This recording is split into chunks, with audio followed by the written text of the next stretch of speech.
Continuando o nosso estudo do livro Mecanismos da Mediunidade. Foi psicografado por Chico Xavier e Valdo Vieira em capítulos alternados. Foi ditado por André Luiz. Hoje vamos tratar da partícula elétrica. Por anotações ligeiras em torno da microfísica, sabemos que toda partícula se desloca, gerando onda característica naturalmente formada pelas vibrações do campo elétrico relacionadas com o número atômico dos elementos. Em conjugando os processos termoelétricos e o campo magnético, a ciência pode medir com exatidão a carga e a massa dos elétrons, demonstrando que a energia se difunde através de movimento simultâneo em partículas infraatômicas e pulsações eletromagnéticas correspondentes. Informamo-nos ainda de que a circulação da corrente elétrica num condutor é invariavelmente seguida do nascimento de calor, formação de um campo magnético ao redor do condutor, produção de luz e ação química. Deve-se o aparecimento do calor às constantes colisões dos elétrons livres, espontaneamente impelidos a se moverem ao longo do condutor, associando a velocidade de transferência ou deslocamento à velocidade própria, no que tange a translação sobre si mesmos, o que determina a agitação dos átomos e das moléculas, provocando aquecimento. A constituição de um campo magnético ao redor do condutor é induzida pelo movimento das correntes corpusculares a criarem forças ondulatórias de imanização. A produção de luz decorre da corrente elétrica no condutor e a ação química resulta de circulação da corrente elétrica através de determinadas soluções. Partícula mental. Em identidade de circunstâncias, apesar da diversidade dos processos, toda partícula da corrente mental, nascida das emoções e desejos recônditos do espírito, através dos fenômenos íntimos e profundos da consciência, cuja estrutura ainda não conseguimos abordar, se desloca, produzindo irradiações eletromagnéticas, cuja frequência varia conforme os estados mentais do emissor, qual acontece na chama, cujos fótons, arremessados em todas as direções, são constituídos por grânulos de força, cujo poder se revela mais ou menos intenso, segundo a frequência de onda em que se expressam. Corrente mental subhumana.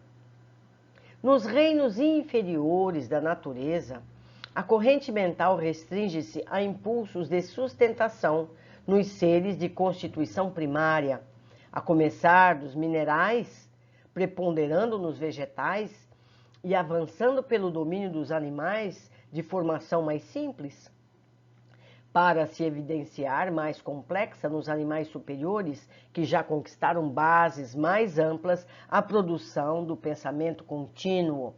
Nós aprendemos sobre isso no Evolução em Dois Mundos, não é verdade?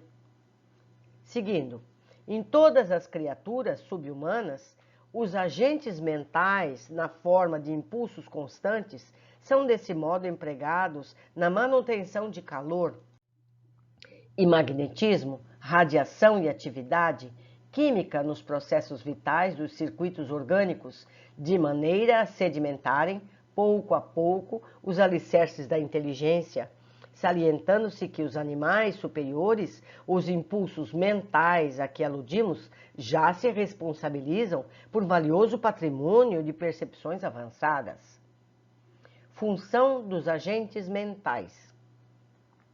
Por intermédio dos agentes mentais ou ondas eletromagnéticas incessantes, temos os fenômenos elétricos da transmissão sináptica ou transmissão do impulso nervoso de um neurônio a outro. Fenômenos esses que podem ser largamente analisados nos gânglios simpáticos, quais o oftálmico, o estrelado, o cervical superior, o mesentérico inferior e os lombares. Na medula espinhal, após excitação das fibras aferentes, nos núcleos motores dos nervos óculo-motor comum e motores espinhais. Podemos ainda verificar essa ocorrência nos neurônios motores espinhais, valendo-nos de eletrólitos intracelulares, inibindo, controlando, libertando ou distribuindo força nervosa ou os potenciais eletromagnéticos acumulados pelos impulsos mentais nas províncias celulares. Surpreendemos a coordenação dos estímulos diversos, mantenedores do equilíbrio orgânico, através da ação conduzida dos vários mediadores químicos de que as células se fazem os fabricantes e distribuidores essenciais. Vejamos, eles estão narrando situações do corpo físico, muito semelhante às ações da matéria, da eletricidade e tudo mais. Corrente mental humana. No homem, a corrente mental assume feição mais elevada e complexa. No cérebro humano, gabinete da alma, erguida a estágios mais nobres na senda evolutiva, ela não se exprime tão só pela maneira de impulso necessário à sustentação dos circuitos orgânicos com base na nutrição e reprodução, como ocorre nos animais. É pensamento contínuo, fluxo energético incessante, revestido de poder criador inimaginável. Nasce das profundezas da mente, em circunstâncias por agora inacessíveis ao nosso conhecimento, porque, em verdade, a criatura, pensando, cria sobre a criação, ou o pensamento concreto do Criador. E, após nascida, ei-la a corrente mental, que se espraia sobre o cosmos celular em que se manifesta, mantendo a fábrica admirável das unidades orgânicas através da inervação visceral e da inervação somática a se constituírem pelo arco reflexo espinhal, bem como pelos centros de vias coordenação superiores. E, assim, percorre o arco reflexo visceral, vibrando. Primeiro, nas fibras aferentes, cuja tessitura celular permanece nos gânglios das raízes dorsais e dos nervos cranianos correspondentes.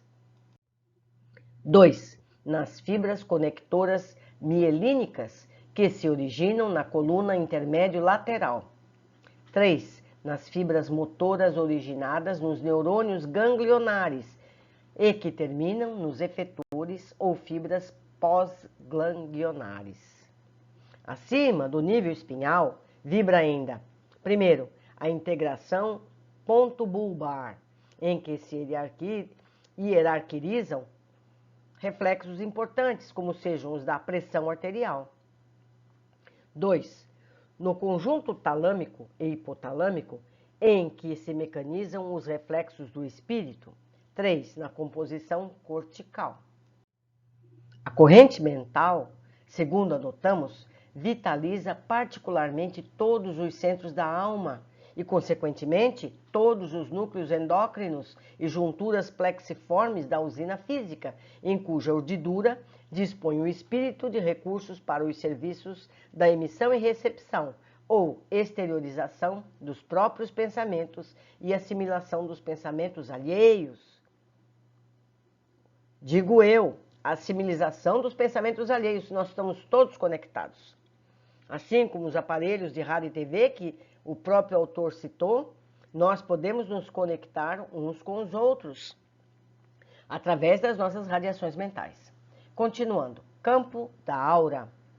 Articulando ao redor de si mesma as radiações das sinergias funcionais das agregações celulares, do campo físico ou do psicossomático, a alma encarnada ou desencarnada está envolvida na própria aura ou túnica de forças eletromagnéticas, em cuja tessitura circulam as irradiações que lhes são peculiares.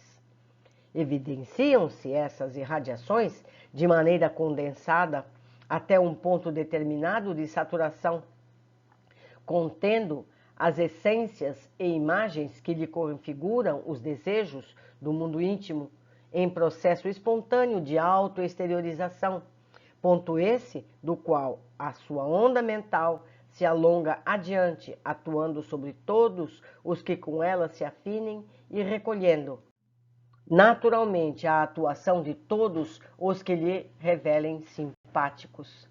E desse modo, estende a própria influência que a afeição do campo proposto por Einstein diminui com a distância do fulcro consciencial emissor, tornando-se cada vez menor, mas a espraiar-se no universo infinito. Então, meus amigos, aquilo que a gente pensa fica gravado de forma sutil na nossa aura. Então, quando você simpatiza com alguém, essas formas, esses campos idênticos nos fazem sentir harmonia entre um e outro. São pessoas que pensam as mesmas coisas. Muito interessante. Bom, meus amigos, concluímos mais um capítulo. Está muito interessante, apesar de bastante técnico, mas vamos aprendendo. Eu aguardo todos vocês no próximo capítulo.